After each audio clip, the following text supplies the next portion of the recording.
So in light of the vote earlier, the first thing I'd like to say is that, not gonna lie, I seriously thought my first trip to Hogwarts was gonna be a lot more fun. Now that aside, let's get to this. With all due respect, thank you for the invitation, but this debate is absurd. It is absolutely absurd. It is what Habermas would refer to as a performative contradiction to hold this proposition that woke culture can go too far. Because to say that woke culture can go too far is to side with the status quo. To say that this is a matter of a debate in this house is to reinscribe the epistemic home terrain of the dominant culture and to do epistemic violence against members of marginalized groups who occupy marginalized knowledges. To platform in such an esteemed location in opposition to woke culture at all is again to reinscribe that violence. But furthermore, no. In fact, to interrupt someone speaking on behalf of social justice is again to reinscribe violence and do epistemic injustice to people who are fighting to end oppression.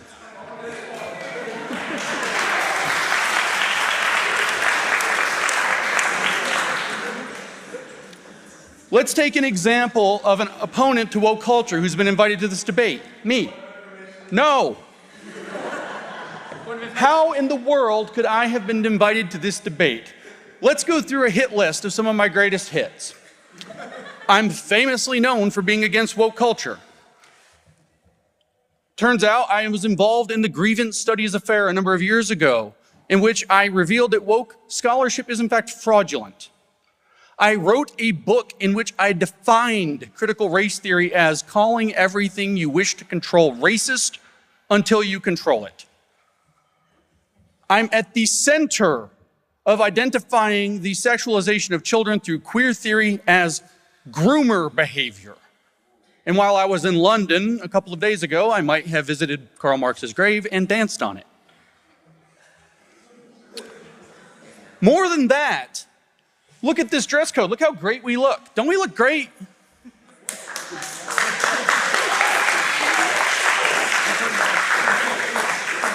I mean, I do. That said, what we're celebrating by clapping for this outfit is colonizer formal wear. And you laugh. You laugh. And it's fine for a virile, straight white male with considerable prowess, such as myself, to wear a black tie. But you have to think of the impact that it has on members of marginalized groups who cannot bring their full, authentic selves to a forum such as this to share their ideas. How is it possible that woke culture has gone too far, as this house holds, when it hasn't even come to this house? But as everybody so far has mentioned, if we're going to debate this, we must understand it. What does it mean to be woke? I read the literature. I draw my definition of wokeness, or woke, which by the way is cultural appropriation. I draw my definition of the term woke from the Brazilian Marxist educator, Paulo Freire, who says that the point of a thorough education is conscientization, the raising of a critical consciousness. As he phrases it, what that means is being able to recognize the structural reality of our lives. That means being able to recognize dehumanizing forms such as structural racism, sexism, cis-heteronormativity, ableism, oppression of all kinds. It also means,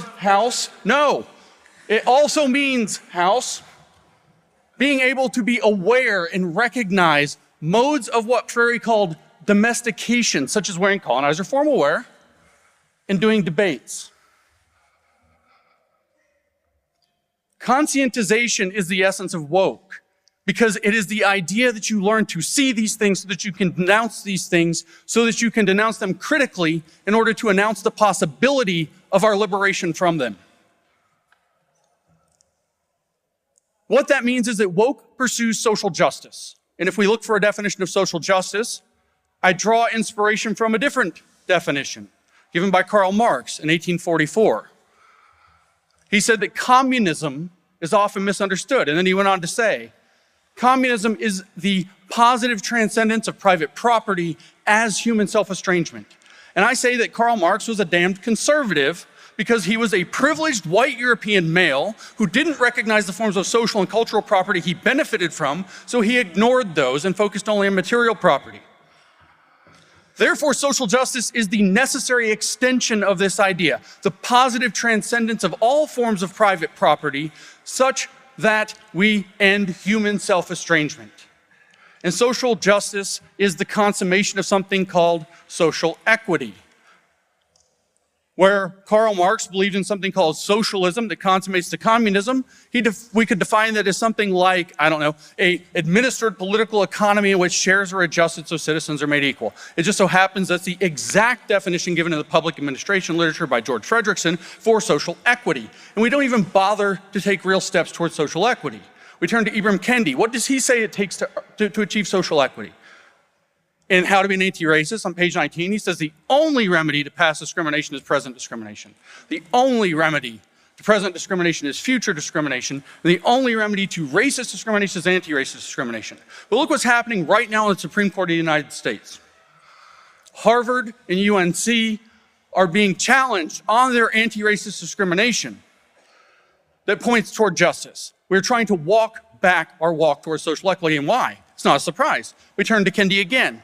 We haven't taken the first meaningful step towards social equity. In 2019, for Politico, Kendi wrote, in the United States at least, if we wish to have social equity, that what we need is an anti-racist amendment to our Constitution that makes unconstitutional racial inequity. We don't have that. We haven't even tried.